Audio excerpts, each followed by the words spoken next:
This is a live look here from an update out of Ohio as investigators are now looking into a disturbing case after a woman made some concerning statements. They later then found her husband and their 4-year-old son deceased in a lake.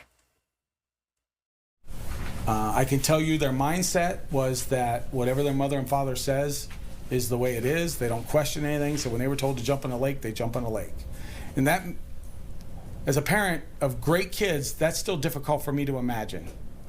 I just can't imagine my kids not questioning me, but that's how they're raised. And when you meet them, you can immediately identify that's how they operate. They would try to give us information, but couldn't stop crying. They kept focusing on the fact that they were praying for their dad and little brother.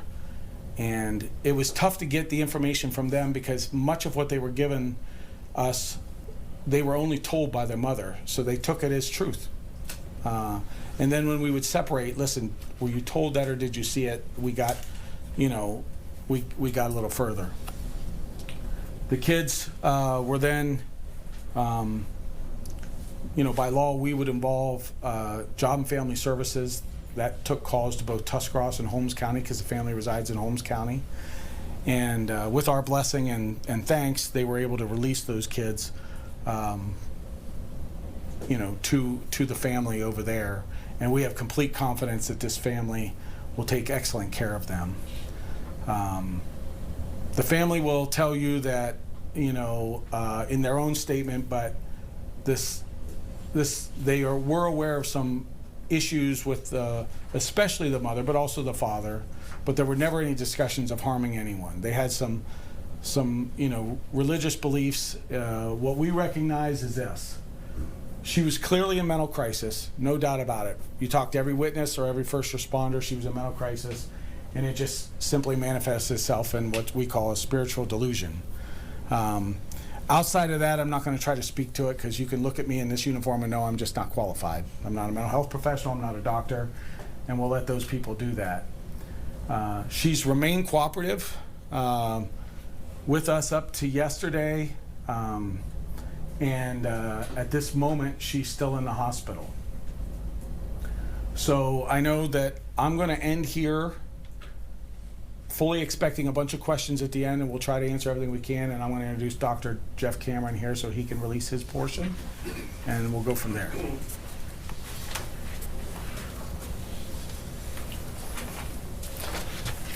Thank you, Sheriff Campbell. This is quite the story and exceedingly tragic. I am the Tuscarawas County Coroner, Jeff, C-A-M-E-R-O-N. Rachel, if you want to pass out the media releases. Everything I'm going to say is on this release. We should have enough copies for everyone. On August 23rd, 2025, the Tuscarawas County Coroner's Office was notified by Tuscarawas County 911 at approximately 6 p.m. that the body of a child had been recovered from Atwood Lake near the campgrounds. He was pronounced dead at the scene. He has been identified as Vincent Miller, 4 years of age, of the Millersburg, Ohio area. The following morning, Sunday, August 25th, at approximately 8:30 a.m., our office was notified that the body of the suspected father of the boy had been located at the same location. He was also pronounced dead at the scene. He has been identified as Marcus J. Miller, 45 years old, of the Millersburg, Ohio area. The bodies of both of these individuals have been taken to Cuyahoga County Medical Examiner's Office for autopsies. The incident is still under investigation by both our office as well as the Sheriff's Office. The cause and the manner of these two deaths is pending until completion of the autopsies and completion of the investigation.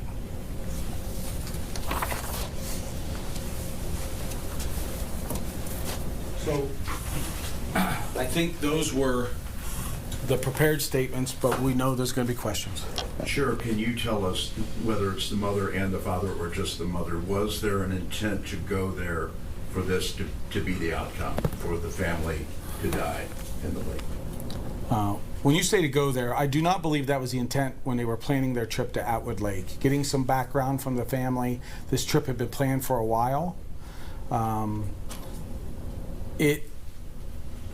The family was aware that they believed they were misinterpreting passages of the Bible, but had never made statements to any harm to anyone. I don't believe until the husband and wife went out that there was any plan to do anything. The husband and wife then, the wife especially, was supposedly hearing voices that she believed were God that led her and her husband to go out and jump in the lake first. But I do not think it was a plan. And I know that, or I believe that, based off of detailed conversations with the family, that they were just going to the lake.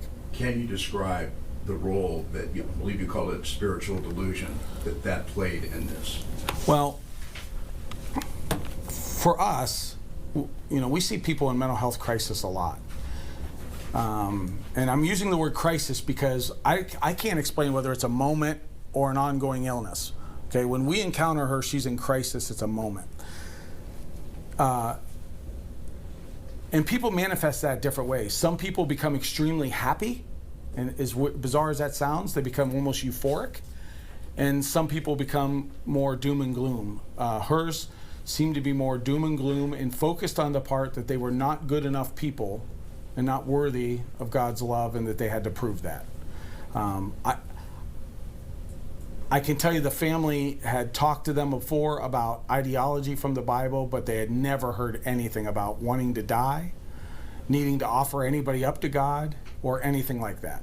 As far as the husband, did he play any role in any of the, for instance, taking the life of the 4-year-old, or do you think his reaction is totally separate from that? We believe, from her statements and from the timeline we were able to put together with witnesses, that he had nothing to do with the 4-year-old going into the water, or of course had nothing to do with the 3-year-olds later. So. Now, you talked about how she picked up the 14-year-old, asked them to swim, came back, grabbed the 18-year-olds in the sequence of events. What happened? Did the 14-year-old stay in the water? Did the 14-year-old come back with her? Were they thrown in the same area of the water? Okay. So, good question. If I said 14, I was incorrect. She's 15. The daughter's 15. The 2 twin boys are 18. So if We're listening in there to an Ohio sheriff after he is giving an update on bodies found after a woman made concerning statements right there. And we're going to monitor all of that